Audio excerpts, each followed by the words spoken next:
Bonjour mes amis, vous savez ces dernières années si le terrorisme a pu évoluer et devenir presque un lieu commun aujourd'hui, c'est parce que les nations qui étaient les plus armées, on va dire moralement, historiquement et civilisationnellement pour lutter contre, ont préféré la voie de la compromission et se sont compromis avec. Vous voyez un pays comme la France par exemple, euh, est un grand exportateur, en tout cas l'establishment français est un grand exportateur du modèle du bon et du mauvais terroriste. Le bon terroriste, c'est celui qui sert nos intérêts et qu'on va financer, jusqu'au jour où il va abuser, où il va, on va dire, commettre des actes qui soudainement sont difficiles à vendre à l'opinion publique.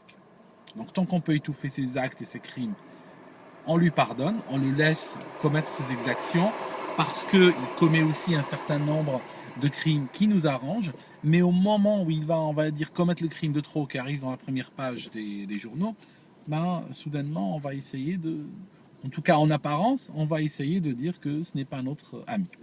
Alors, euh, quand vous regardez l'establishment occidental, il ne faut pas le voir comme un bloc monolithique, cohérent, allant toujours dans le même sens. C'est un bloc très complexe et dedans, il y a des forces qui vont dans des directions opposées. Il y a des agences occidentales qui luttent contre le terrorisme, par exemple, et celles-ci, une de leurs très grandes peurs avait été que des intervenants sur le terrain disposent de missiles. Alors, durant la guerre d'Afghanistan, quand les États-Unis distribuaient des milliards, des armes, de l'entraînement aux groupes islamistes de partout dans le monde pour aller lutter contre l'URSS, parce que les islamistes étaient prêts à mourir pour les intérêts américains. Vous savez, nous, on a aujourd'hui dans notre nation, grâce à une culture de mort qui est instillée aux enfants dès leur bas âge. Je peux vous le démonter à l'occasion d'une autre vidéo. Ce n'est pas juste quelque chose que je balance comme ça. En fait, on a des gens qui sont prêts à mourir sur pied. On a des gens qui sont sur pied, debout, prêts à payer leur billet d'avion et qui n'ont envie qu'une seule chose, qui ont envie d'aller mourir. Ils veulent mourir. Ils disent, moi, je veux mourir. Je cherche juste une cause pour mourir pour et maintenant, le plus vite possible. Donc, comme nous vivons dans une époque où, comme on dit, la vie n'a pas de prix, mais la mort a le sien, il y a un marché pour ce genre de personnes.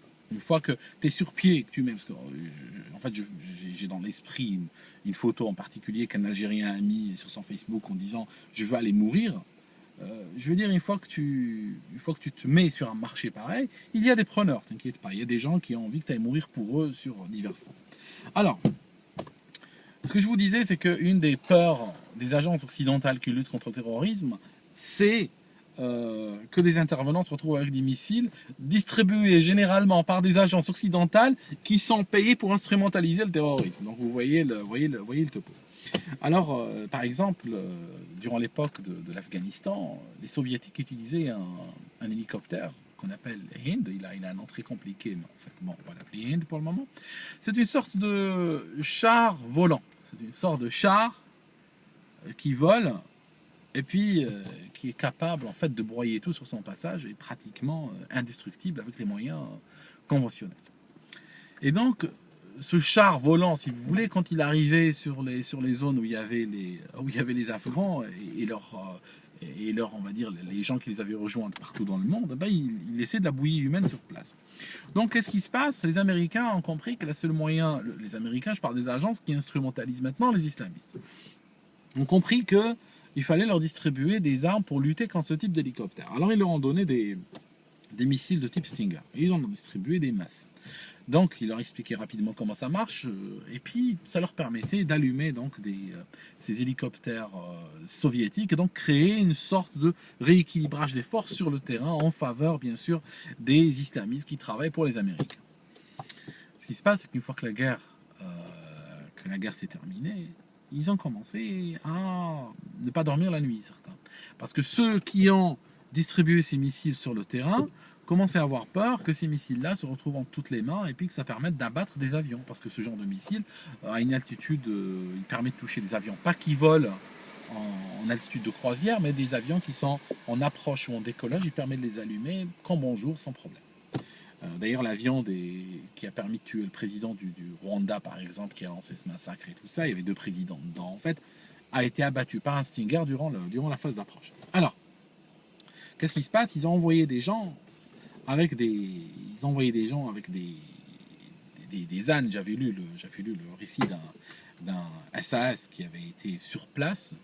Et il avait des guides, il avait des ânes avec des sacs pleins de pièces Krugerrand, c'est des pièces en or sud-africaines. Ce sont des pièces qui sont pratiquement une monnaie universelle. Même sur Mars, tout le monde les accepte. Et en fait, il est allé en contact avec les chefs des tribus pour leur dire on vous achète n'importe quel missile Stinger en état de marche, ou même pas en état de marche, donc même rouillé, non maintenu, que les enfants jouent avec dans une basse-cour, il leur a dit on vous l'achète pour 200 000 $.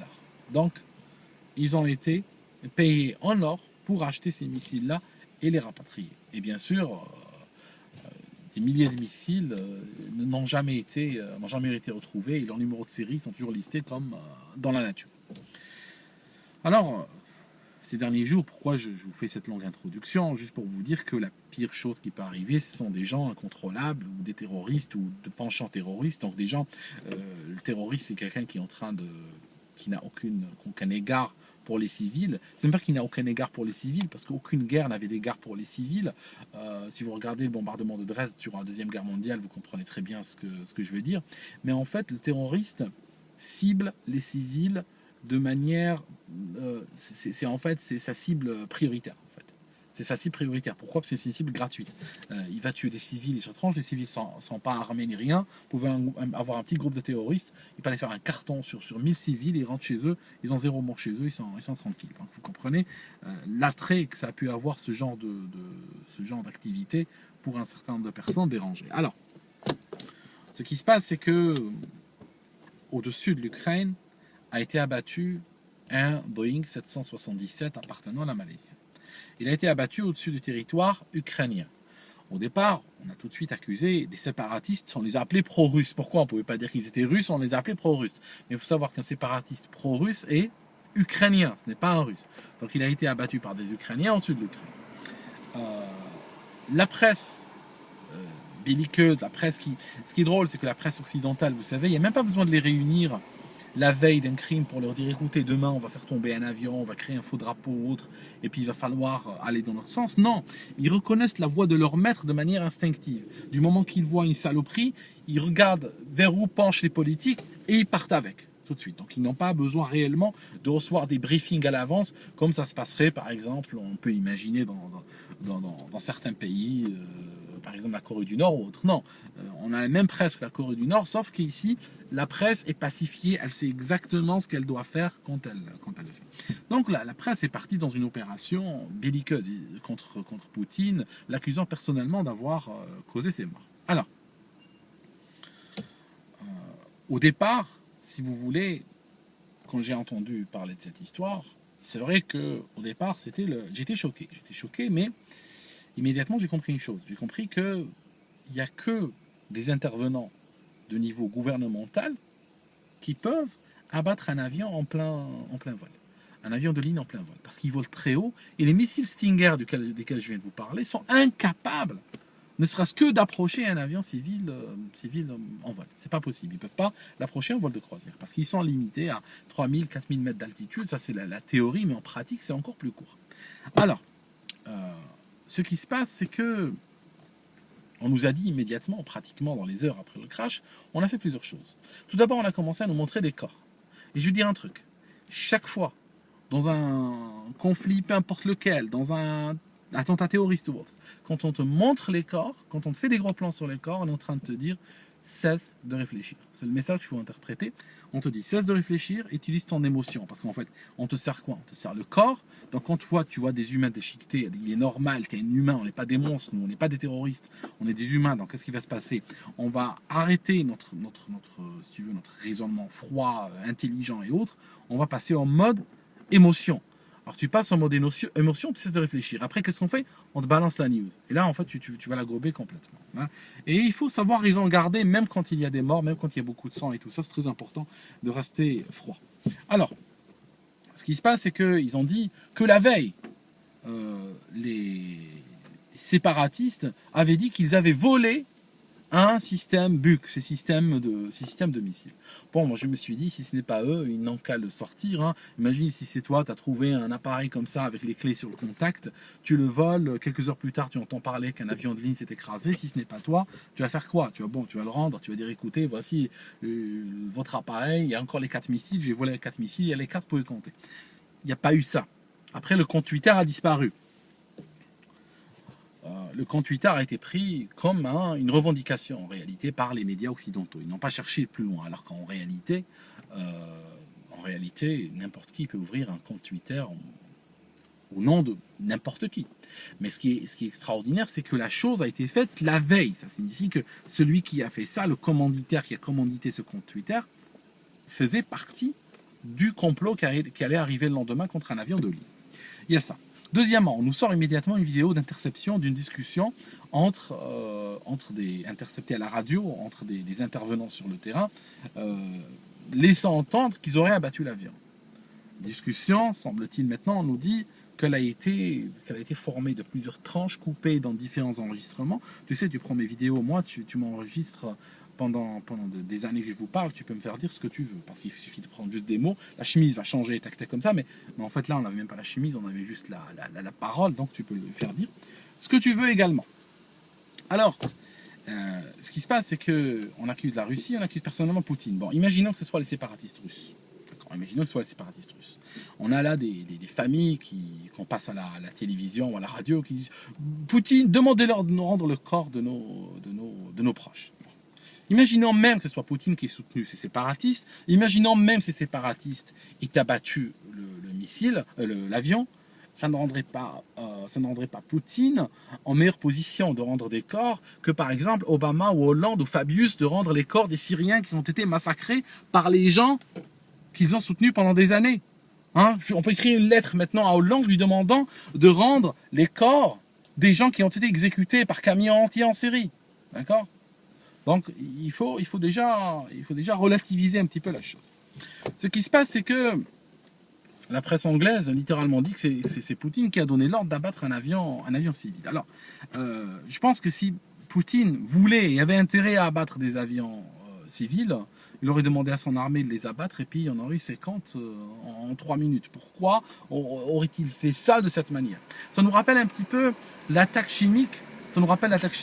Contre Damas, d'accord, des terroristes attaquent Damas au gaz chimique, et puis ils alignent des enfants par terre, ils nous les montrent morts, et qu'est-ce qui se passe? Obama se réveille, Fabius se réveille, Hollande se réveille, et ils disent « Ah, c'est Bachar qui a utilisé ça, il faut le punir ». Et puis dès que les preuves arrivent que c'est en fait les terroristes soutenus par la France, les États-Unis et autres, qui ont gazé les gens, tout à coup silence. On a entendu parler de cette histoire? Non, on n'entend plus parler. Donc en fait, c'est ce qui va se passer avec l'avion. Parce que ce qui se passe, c'est que les nazis qui sont en train de bombarder la population russe et leurs mercenaires qui sont venus avec sont en train de bombarder la population, ukrainienne, ces gens-là n'ont aucun respect pour la vie humaine et ils l'ont montré à de nombreux massacres, bombardements sur des villes, bâtiments brûlés, avec des civils à l'intérieur, plages bombardées. Je veux dire, les vidéos pleuvent sur Internet. Je veux dire, ça ne me surprend pas que ces gens soient capables d'abattre assez froidement un avion de ligne. Je vais vous montrer une vidéo, je vais l'attacher à celle-ci, regardez dans le descriptif. Vidéo postée le 18 juin, ça signifie poster pratiquement un mois avant que l'avion de la Malaysienne s'écrase. Et qu'est-ce qu'elle dit, la dame, écoutez-la bien ce qu'elle dit. Elle dit que des avions de Kiev, des avions du régime nazi ukrainien se cachent, viennent voler à côté des avions de ligne. Et qu'est-ce qu'ils font? Ils s'en séparent à un moment donné pour aller bombarder des cités et des civils au sol. Pourquoi ils font ça? Ils font ça en fait pour pouvoir se cacher du radar et puis revenir.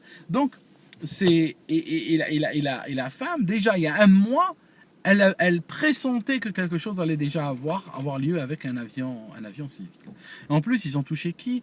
Ils n'ont pas pris, regardez ces salopards de nazis, ils n'ont pas pris un avion de n'importe qui, ils n'ont pas pris un avion d'une puissance, ils ont pris un avion juste de la Malaysian Airlines, quoi. Les pauvres gars qui sont pratiquement un semi-pays du tiers-monde, qui ont déjà écrasé un avion il y a 2 mois, qui n'arrivaient même pas à le retrouver, et là on leur rajoute un autre sur le dos. Enfin voilà, faites très gaffe, l'enquête n'a même pas commencé, mais on connaît déjà les coupables, comme on dit, hein. C'est un petit peu comme cette histoire de gazage de Damas. Faites très attention, ça pue cette histoire. Au revoir les gars.